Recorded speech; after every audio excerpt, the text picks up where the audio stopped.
Imagine acordar um dia e descobrir que não reconhece mais o seu próprio nome. Imagine se olhar no espelho e ver um rosto que não é exatamente o seu.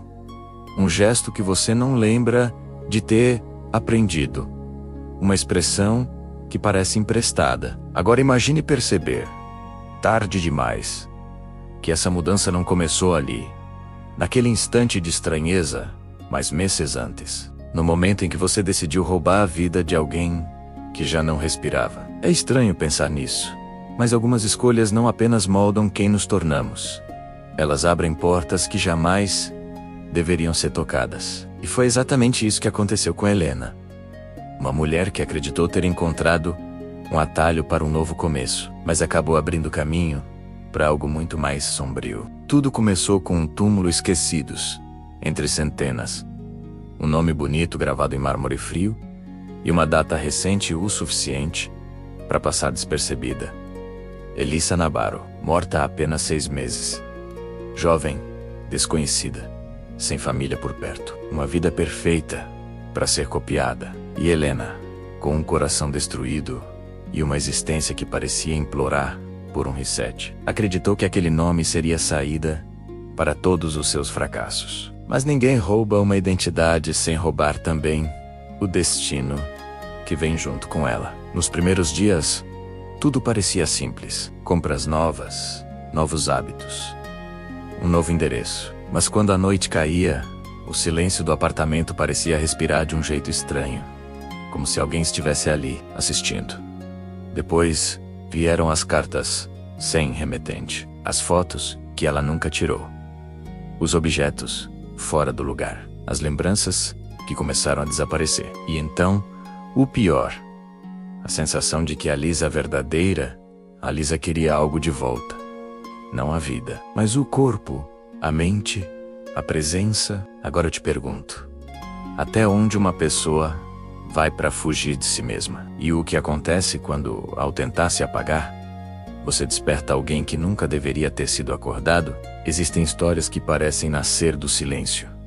Histórias que se escondem atrás de detalhes que a maioria das pessoas não notaria um nome riscado em um documento antigo, uma fotografia esquecida dentro de uma gaveta, um túmulo visitado apenas pelo vento. Esta é uma dessas histórias. E antes que você pense que se trata apenas de um caso de fraude, quero que respire fundo e se permita entrar, por alguns instantes, na mente de alguém que não suportava mais ser quem era, porque o que você vai ouvir agora não é apenas sobre roubo de identidade, é sobre o preço de tentar abandonar a própria alma. Helena jamais imaginou que sua vida desmoronaria tão rápido. Ela acreditava que recomeçar era possível, que bastava trocar de endereço, trocar de roupas, trocar de documentos. E quando encontrou o nome de Elissa Nabarro, ela achou que finalmente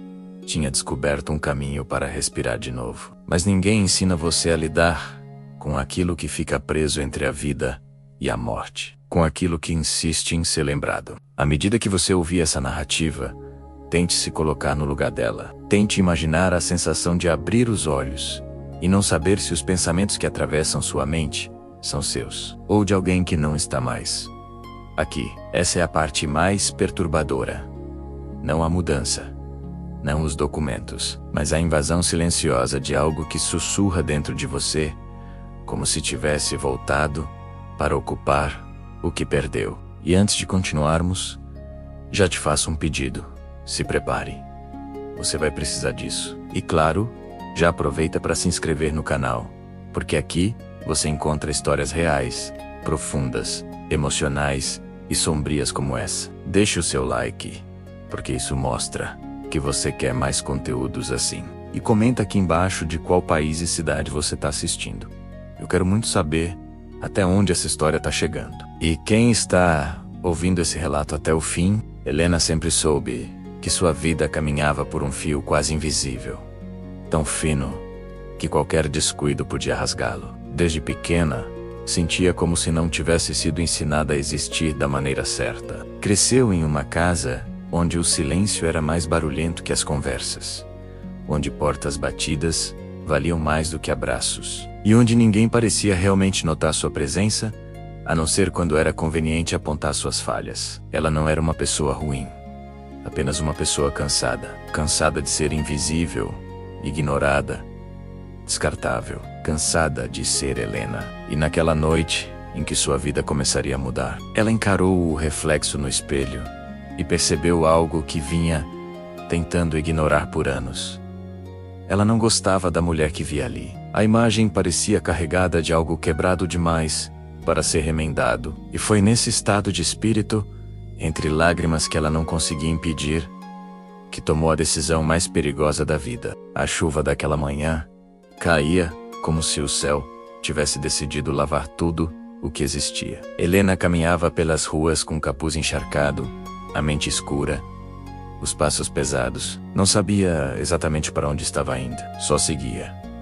E foi assim, completamente perdida em si mesma, que acabou entrando no cemitério do bairro. O lugar sempre lhe causara calafrios, mas naquele dia parecia diferente, quase acolhedor. O cheiro de terra molhada, o vento frio que arranhava o rosto, o som distante de folhas batendo umas nas outras. Tudo parecia conspirar para que ela permanecesse ali. Andou entre lápides gastas, cruzes tortas e flores murchas, até que seus olhos pararam em uma placa recente, ainda brilhante, apesar da chuva. Nome: Elissa Nabarro. Data de morte apenas 6 meses antes. Algo naquela lápide chamou sua atenção, não pelo nome ou pela data, mas pela fotografia presa na moldura. Uma mulher jovem, sorriso doce, olhar calmo, um rosto que parecia pertencer a alguém que teve uma vida leve, ou pelo menos mais leve do que a de Helena. Ela não sabia explicar, mas ficou ali por longos minutos, sentindo uma conexão estranha, quase proibida. Quem você era? Ela murmurou, passando os dedos pelo vidro frio da foto. Não havia flores frescas. Não havia lembranças, cartas, bilhetes, nada que indicasse que alguém sentia falta dela. Ninguém veio por você, ela disse baixinho. E essa simples constatação caiu dentro de sua mente como um sussurro sombrio. Ninguém viria a contestar se você fosse ela. A ideia germinou ali, ainda fraca, ainda tímida, como uma planta que brota no escuro. Mas ao longo dos dias seguintes, ela cresceu. Cresceu rápido demais. Helena começou a pesquisar, primeiro por curiosidade, depois por obsessão. Encontrou registros públicos, artigos antigos, pequenas notas em jornais do interior. Descobriu que a Lisa havia morado por anos em outra cidade, que a família era distante e que praticamente ninguém mantinha contato com ela. Descobriu que trabalhara como atendente por pouco tempo, que não tinha redes sociais ativas, que tinha amigos poucos e dispersos. Em suma, uma vida fácil de desaparecer, fácil de ocupar. Mas a parte mais perturbadora começou quando Helena encontrou uma foto de Alisa em uma rede social antiga. O mesmo sorriso da lápide, a mesma postura tranquila. Mas o que chamou sua atenção foi outra coisa. O olhar. Havia algo ali, uma melancolia escondida, como se a vida dela tivesse sido interrompida antes de fazer sentido. Helena observou aquela foto por longos minutos, até sentir algo gelado percorrer sua coluna. Era como se a Lisa estivesse olhando de volta. Eu posso ser você, Helena murmurou. Eu posso viver aquilo que você não viveu. Foi a primeira vez que falou isso em voz alta, e a frase saiu de sua boca como se pertencesse a outra pessoa. A partir dali, tudo se acelerou. Helena conseguiu acesso aos documentos básicos. Conseguiu informações o suficiente para solicitar segundas vias. Buscou pessoas que pudessem confirmar dados antigos sem perceber a armadilha. Era metódica, silenciosa, invisível, como sempre fora. Mas agora, usava isso a seu favor. Cada passo que dava, apagava outro pedaço da Helena antiga. E pela primeira vez, ela sentiu algo parecido com esperança. Uma esperança torta, manchada, perigosa, mas ainda assim, esperança. A ideia de recomeçar como a Lisa a fazia respirar melhor. E, quanto mais avançava, mais sentia que a Lisa parecia permitir isso. No dia em que segurou o primeiro documento em nome de Alisa Navarro, uma estranha sensação tomou conta dela. O papel estava morno, como se carregasse uma energia própria. Helena sentiu o pulso acelerar. Era como se estivesse assinando um pacto silencioso com alguém que ela não conhecia e que talvez nunca tivesse realmente partido. Uma brisa gelada passou por ela, fazendo seus pelos arrepiarem. O ambiente pareceu tremer por um segundo. Foi rápido, quase imperceptível, mas ela sentiu, como se um par de olhos invisíveis estivessem observando aquele momento. Nos dias seguintes, pequenos detalhes começaram a chamá-la atenção. Objetos caindo sem explicação, luzes piscando, sensações estranhas ao entrar em certos cômodos. Mas ela ignorava tudo. Afinal, quem começa uma nova vida carregando superstições? Ela estava focada demais no futuro. Mudou de cidade usando o nome de Alisa. Alugou um pequeno apartamento no centro e tentou se integrar à nova rotina. Era como acordar dentro de uma vida que não era dela, mas que se encaixava com perfeição. Quase perfeita demais. Mas a primeira noite no apartamento mudou tudo. Ela acordou sobressaltada, com a respiração curta e a sensação clara de que alguém estava ali. O quarto estava escuro, mas ela sentia a presença tão nítida quanto sente o calor de uma pessoa ao lado. Alguém está aqui, ela sussurrou, sem coragem de se mover. E por alguns segundos intermináveis, teve certeza de que não estava sozinha. No dia seguinte, encontrou no chão do corredor uma coisa que não deveria existir ali. Uma fotografia de Alisa, jovem, sorrindo e, olhando diretamente para ela. O verso estava em branco, mas o silêncio ao redor parecia dizer algo que Helena ainda não estava pronta para ouvir. O vento noturno atravessava as frestas daquela pequena casa de madeira, como se quisesse anunciar algo que Jorge ainda não estava preparado para ouvir. Depois da tempestade emocional do dia anterior, ele acreditava que poderia, finalmente, respirar. Mas a paz nunca vem para quem tenta escapar do próprio passado. Sentado à mesa, com apenas a luz fraca de uma lâmpada pendurada, ele encarava um caderno antigo, o mesmo, onde anotara seus fracassos financeiros, promessas quebradas e metas que nunca havia cumprido. O papel amarelado parecia julgar cada movimento seu, como se perguntasse: por que você ainda está aqui? Ele abriu o caderno. As páginas rangeram, presas ao tempo e ao arrependimento. E ali, no topo da primeira página, estava escrita uma frase que o atingiu como uma lâmina: eu ainda tenho tempo. Jorge não lembrava quando havia escrito aquilo, mas sentiu o peso da ironia. Tempo? Ele tinha perdido anos fugindo da própria responsabilidade, sempre esperando que o futuro ajeitasse sozinho o que ele bagunçava todos os dias. Agora, com o aluguel atrasado, o cartão estourado e a sensação crescente de que podia perder tudo, o tempo parecia seu inimigo mais cruel. Respirou fundo. Precisava encarar a verdade. A culpa não era do sistema, do governo, do patrão ou do azar. Era dele. Só dele. E admitir isso foi como arrancar a própria pele. Mas também foi o primeiro passo. Ele fechou os olhos e deixou a escuridão abrocá-lo. Por alguns segundos, se continuasse esperando um milagre, morreria ali mesmo, esmagado pelos próprios erros.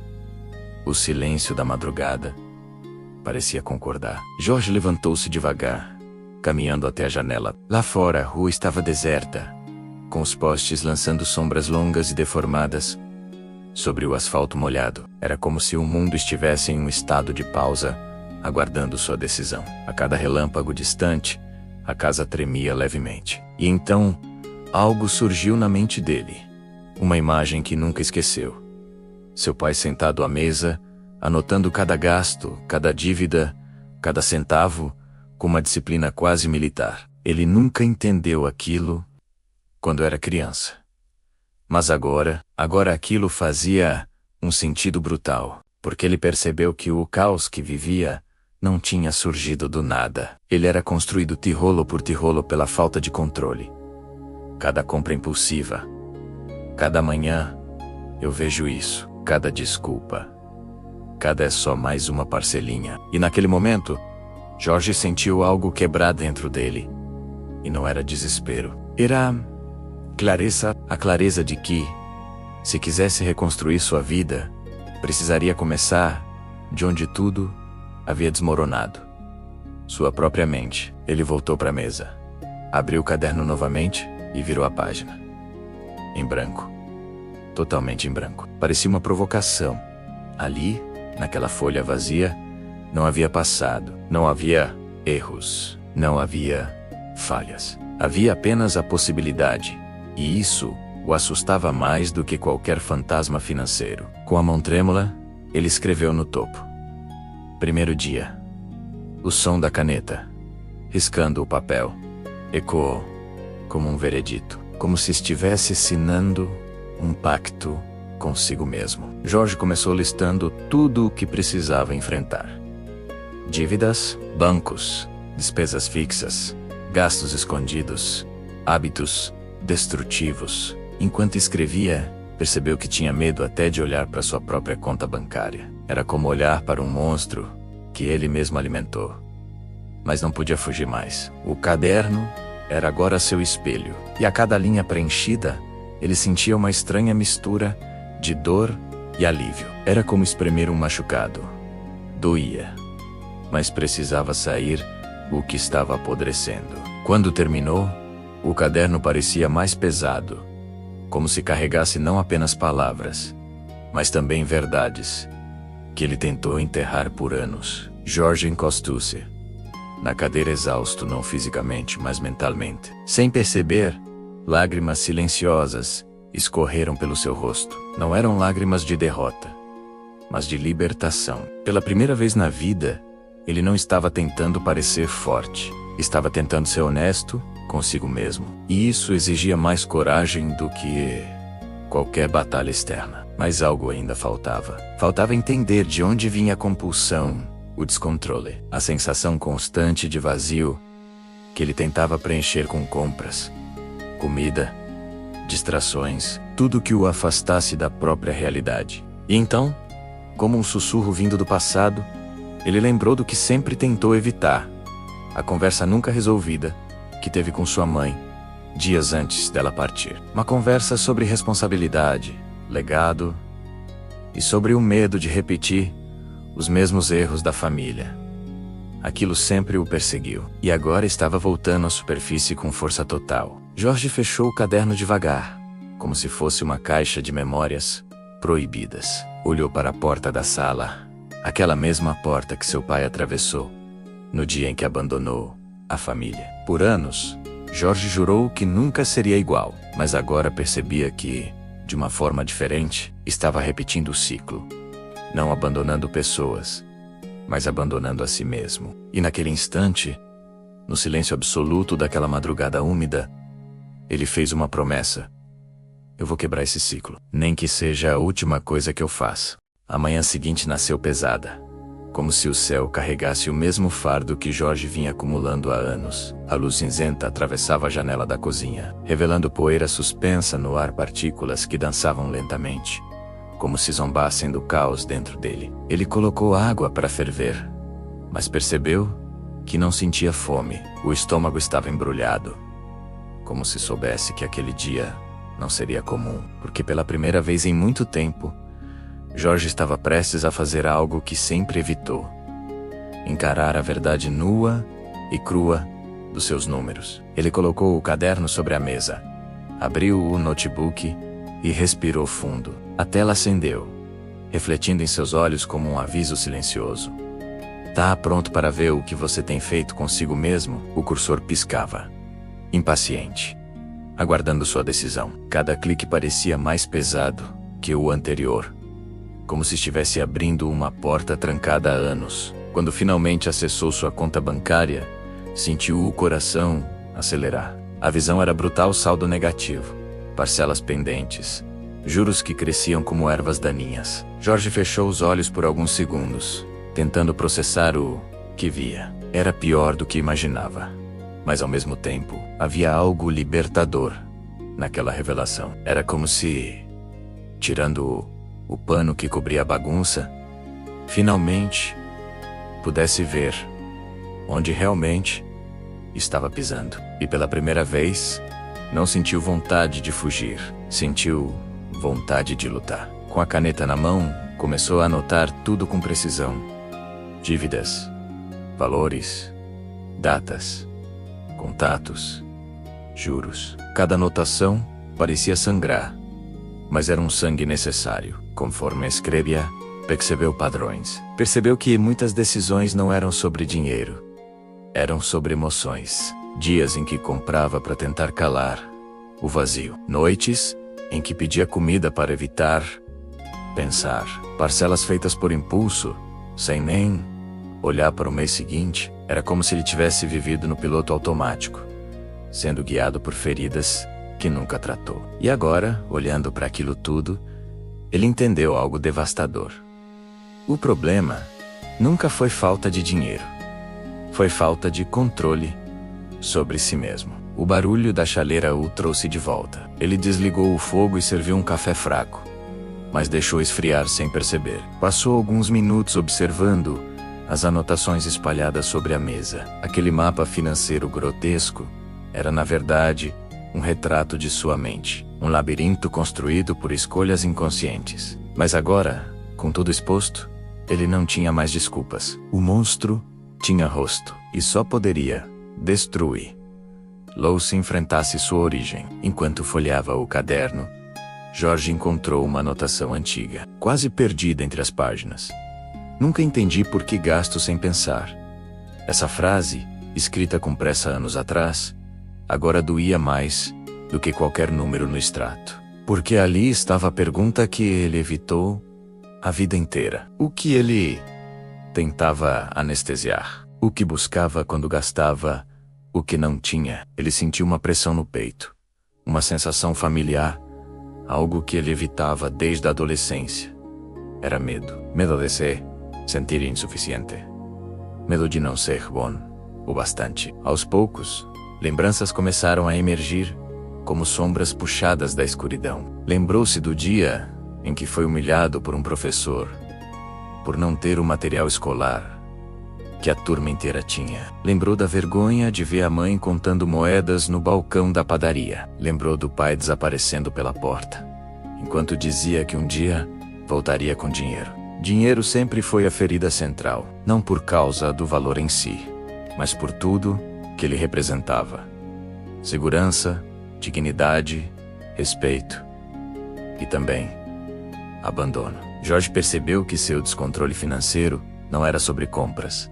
Era sobre tentar preencher um buraco emocional que nunca cicatrizou. Cada gasto impulsivo era uma tentativa desesperada de dizer a si mesmo: eu mereço isso. Mas merecer não é o mesmo que se destruir. A ficha caiu com força brutal. Ele finalmente entendeu.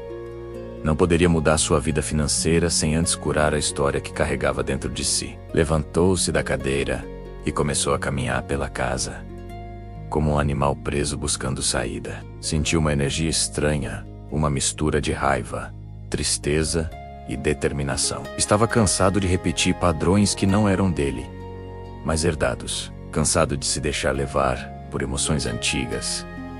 Cansado de viver no eco do passado. Parou diante do espelho da sala e encarou seu próprio reflexo. Os olhos fundos, a barba mal feita, o semblante cansado. Mas ali, escondido entre as rachaduras, havia algo novo: fogo. Ele voltou à mesa e escreveu no topo da próxima página: hoje eu assumo o controle. A frase parecia simples, mas carregava décadas de dor condensada. Cada letra era um golpe contra os fantasmas que o guiavam. Jorge sabia que seria difícil. Sabia que enfrentaria recaídas, medos, impulsos, mas também sabia que, se não começasse agora, nunca começaria. E naquele momento silencioso, com a casa ainda mergulhada na luz cinzenta da manhã, ele decidiu algo definitivo: não seria escravo do próprio passado, não mais.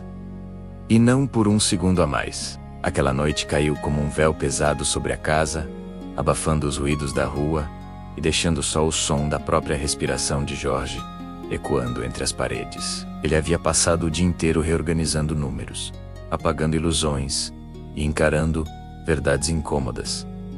Mas agora vinha a parte mais difícil: agir. Porque perceber o problema é uma coisa, tomar decisões concretas é outra, completamente diferente. Ainda assim, havia algo diferente nele, uma inquietação nova, uma espécie de coragem silenciosa, ainda tímida, mas pulsando com insistência. Ele apagou as luzes da sala e ficou apenas com a claridade fraca da luminária da cozinha. Aquela penumbra o ajudava a pensar, como se o escuro desse permissão para mergulhar mais fundo em si mesmo. Abriu novamente o caderno, desta vez em uma página em branco marcada só pelo título Plano de Guerra. Era exatamente assim que ele enxergava aquele próximo passo: uma guerra, não contra os bancos, não contra os boletos, mas contra cada pedaço dele que insistia em sabotar seu próprio futuro. O primeiro passo era brutal.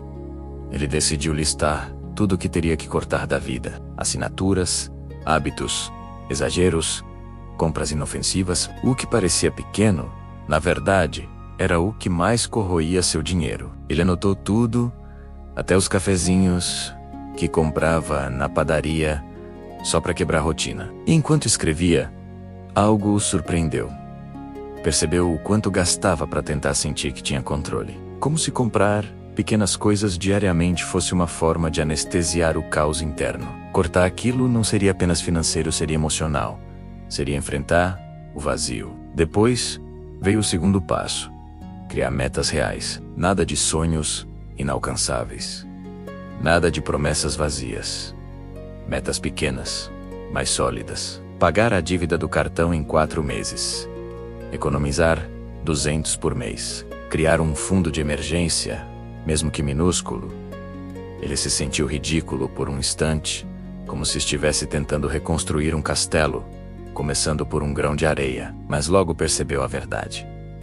Todo império nasce do primeiro tijolo, e ele finalmente estava colocando o primeiro. E então veio o terceiro passo, o mais doloroso de todos: ligar para cada credor. Só de pensar nisso, Jorge sentiu o estômago revirar. Nunca gostou de admitir fraquezas. Sempre odiou pedir mais prazo, mais tempo, mais compreensão. Mas naquela noite ele respirou fundo, pegou o celular e começou. A primeira ligação foi um desastre. A voz tremia. As palavras travavam. A vergonha queimava seu rosto. Ele gaguejou. Errou números. Quase desligou 2 vezes. Mas conseguiu renegociar. Conseguiu um acordo. Conseguiu respirar. As ligações seguintes foram difíceis. Mas algo estranho começou a acontecer depois da terceira ou quarta. Jorge percebeu que não estava implorando. Estava assumindo responsabilidade. E isso mudava tudo. Era como se, pela primeira vez na vida, ele estivesse conversando com os problemas de frente, sem fugir, sem inventar desculpas. Quando desligou a última chamada, sentiu o corpo inteiro tremer. Não de medo, mas de alívio. Era como se estivesse limpando uma camada grossa de sujeira que grudava nele há anos. Ainda assim, quando olhou para os valores finais, a realidade caiu sobre ele com o peso de um mundo. A dívida estava controlada. Sim, mas ainda era grande. Os meses seguintes seriam apertados. Haveria dias difíceis. Dias de tentação, dias de dúvida. Jorge passou a mão pelo rosto e deixou o ar escapar lentamente. Era como se estivesse no pé de uma montanha gigantesca, com poucos recursos e nenhum atalho. Mas algo dentro dele brilhava de maneira que ele nunca havia sentido. Ele estava disposto a subir. Foi então que ele percebeu algo que não havia notado antes. A casa estava silenciosa demais. Um silêncio tão denso que parecia observar. Ele sentiu um arrepio subindo pela nuca. Não de medo externo, mas de uma estranha consciência interna. Era como se a casa estivesse diferente, porque ele estava diferente. Como se, ao alterar sua mente, tivesse alterado o próprio ambiente. Os cantos escuros pareciam menos ameaçadores. As sombras pareciam menos densas. Pela primeira vez, aquele lugar não parecia um cemitério de decisões ruins. Parecia um ponto de partida. Ele fechou o caderno com firmeza, como quem sela um pacto. Ficou de pé, caminhou até a janela e abriu as cortinas. A cidade brilhava lá fora, indiferente aos dramas individuais, mas de alguma forma inspiradora. Cada luz, cada movimento, cada vida seguindo seu caminho fazia Jorge se sentir parte de algo maior. Como se sua batalha interna fosse apenas uma entre milhões, mas ainda assim profundamente significativa. Ele encostou a testa no vidro e sussurrou para si mesmo: eu consigo. Dessa vez, eu consigo. Naquela noite, Jorge não dormiu facilmente, mas pela primeira vez, não era insônia causada por preocupação. Era insônia causada por esperança. Uma esperança tímida, desconfiada, mas viva. E essa pequenina chama que quase se apagou tantas vezes agora começava a iluminar partes da vida dele que ele nem lembrava mais que existiam. E enquanto o relógio avançava, Jorge finalmente entendeu que não estava apenas tentando pagar dívidas, estava lutando para recuperar a própria vida. Os dias seguintes passaram como um filme silencioso, daqueles que a gente assiste prestando atenção em cada detalhe, porque sente que algo importante está para acontecer. Jorge acordava cedo, respirava fundo e encarava sua nova rotina como se fosse uma missão sagrada. Não havia mais espaço para improvisos. Não havia mais espaço para auto-engano. Era como se estivesse reconstruindo não apenas sua vida financeira, mas seu senso de dignidade tijolo por tijolo. Ele anotava absolutamente tudo. Cada centavo, cada escolha, cada vitória minúscula, e aos poucos, foi descobrindo que o controle que sempre buscou no consumo estava nas decisões silenciosas que ele tomava quando ninguém estava olhando. Porém, toda mudança verdadeira cobra um preço. E o preço de Jorge chegou numa noite em que ele, exausto, voltou do trabalho e encontrou uma correspondência que parecia ter sido cuspida por alguma força irônica do destino. Era uma carta antiga, enviada para o endereço errado. Com meses de atraso, ele abriu sem muita atenção, esperando mais uma cobrança automática. Mas não era isso. Era uma carta escrita à mão, a caligrafia torta, marcada por pressa e raiva. Uma mensagem que parecia atravessar o tempo só para feri-lo. Era de um amigo que se afastou anos atrás.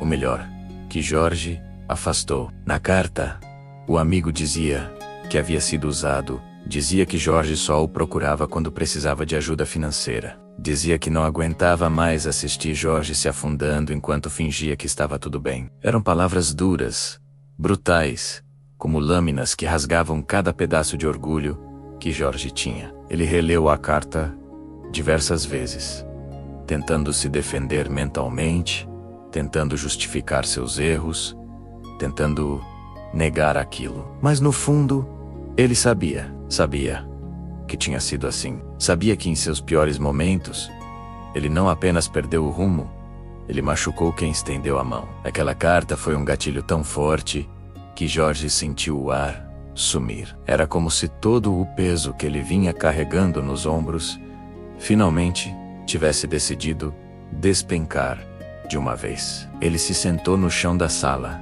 e deixou que as lágrimas caíssem silenciosas, teimosas, libertadoras. Chorou pela dívida, pelo medo, pelo orgulho, pela vergonha. Chorou pelo amigo que perdeu. Chorou por todas as vezes em que se achou vítima, quando na verdade tinha sido cúmplice da própria ruína. Mas, no meio daquele choro, algo inesperado aconteceu. Jorge percebeu que aquele era o momento exato em que ele decidia que tipo de homem seria dali para frente. Ele respirou fundo, limpou o rosto e segurou a carta com firmeza. Não como quem segura uma acusação, mas como quem segura uma oportunidade de redenção. Porque, pela primeira vez, ele não queria fugir daquela verdade.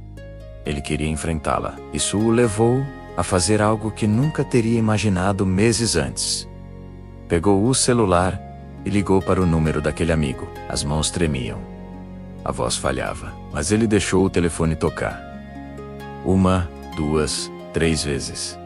Até cair na caixa postal. E ali naquela gravação curta e apertada, Jorge falou o que nunca teve coragem de dizer. Eu errei. E eu sinto muito. Você não me deve nada, mas eu te devo um pedido de perdão. Era um passo pequeno, talvez, mas emocionalmente era gigantesco. Era como se cada palavra tivesse um peso espiritual. E de certa forma tinha mesmo, porque quando a gente toca no fundo do poço, a única direção possível é para cima. E Jorge estava, finalmente, subindo. No dia seguinte, ele voltou à rotina com mais força do que antes, como se aquele momento de vulnerabilidade tivesse limpado algo dentro dele. Ele renegociou mais uma parcela, revisou seu orçamento e evitou cada tentação como quem desvia de armadilhas mortais. Era impressionante como a mente muda, quando o coração muda também. Com o passar das semanas, os resultados começaram a aparecer. Não eram resultados grandiosos, não eram conquistas explosivas, mas eram reais. A dívida que antes parecia uma montanha inabalável, agora era uma colina árdua, porém vencível. Cada valor abaixado era como arrancar um tijolo daquele muro que sufocava sua vida. E pela primeira vez, Jorge começou a enxergar uma linha do horizonte. Uma vida possível. Uma versão dele que ele sempre quis ser, mas nunca teve coragem de construir. Em um sábado à noite, sentado à mesa da cozinha, ele revisava suas anotações quando percebeu algo curioso. Já fazia dias que ele não sentia aquela angústia pesada no peito. A ansiedade ainda existia, claro, mas agora era uma onda controlável, não um tsunami. Era como redescobrir o próprio corpo, a própria mente. Eli se sentia o mais leve, mais consciente, mais presente. A vida ainda era difícil, mas não era mais caótica. Ele tinha domado a fera que vivia dentro dele, pelo menos por enquanto. Mas foi naquele mesmo sábado, enquanto guardava os papéis, que o celular vibrou. Era uma mensagem desconhecida, um número que ele não tinha salvo. Quando abriu, ficou paralisado. Era curta, só dizia: recebi sua mensagem, podemos conversar. O coração dele parou por um segundo. Não porque tinha medo, mas porque aquilo confirmava algo que ele estava começando a acreditar. Quando a gente muda de verdade, a vida responde. Ele sabia que aquela conversa não seria fácil, mas sabia também que era necessária. E de alguma forma, aquilo simbolizava o fechamento de um ciclo. Ele respirou fundo, guardou tudo, apagou as luzes e ficou olhando para a escuridão da própria sala. Não a mesma escuridão que o assustava meses atrás. Era outra, uma escuridão silenciosa, madura, de quem entende que a vida não oferece garantias, oferece caminhos. E Jorge havia escolhido o seu. Ele ainda tinha dívidas, ainda tinha dores, ainda tinha sombras internas, mas agora tinha algo infinitamente mais poderoso do que tudo isso. Tinha direção, e pela primeira vez desde que tudo começou, ele acreditou, de verdade, que tinha chance de vencer. No silêncio daquela madrugada, Jorge percebeu algo que nenhuma planilha, nenhum acordo e nenhum conselho conseguiria ensinar. A verdadeira dívida que ele carregava nunca foi apenas financeira. Sempre foi emocional. Sempre foi consigo mesmo, com as escolhas que adiou, com as conversas que evitou, com os medos que tentou esconder até que eles crescessem mais do que sua própria força. Ele entendeu que, para mudar a vida, não basta organizar números. É preciso organizar a alma. E naquele instante, algo dentro dele finalmente se alinhou, como se estivesse encontrando novamente o próprio eixo, depois de anos girando fora de órbita. Ele sabia que o caminho ainda seria longo, cheio de riscos, limitações e tentações. Sabia que poderia tropeçar, falhar, até recuar, mas agora carregava algo que não tinha antes. Consciência. A consciência de que toda decisão importa, que todo pequeno avanço é uma vitória, que cada confronto com a verdade é um passo a mais na direção da liberdade. E acima de tudo, carregava a certeza de que não precisava mais fugir, porque havia encarado seus fantasmas de frente. E eles não eram tão assustadores quanto pareciam, quando vistos no escuro. Pela primeira vez, Jorge sentiu orgulho não do resultado, mas do processo. Da coragem, da honestidade, da vulnerabilidade que tantas vezes evitou, mas que agora se tornava a sua maior arma. E agora eu quero perguntar a você que acompanhou essa história até aqui. Você acredita que isso realmente aconteceu? Ou melhor, alguma parte dessa história ecoou dentro de você? Já viveu algo parecido? Já sentiu essa luta silenciosa contra si mesmo, contra dívidas, medos ou escolhas antigas? Se isso te tocou, então este vídeo precisava chegar até você. Comente aqui embaixo de qual país e cidade você está assistindo. Eu quero saber até onde essa história está viajando. E claro, se inscreva no canal, mas só se tiver coragem de ouvir verdades que muita gente tenta evitar. Porque aqui, as histórias nunca vêm para te entreter, elas vêm para te transformar.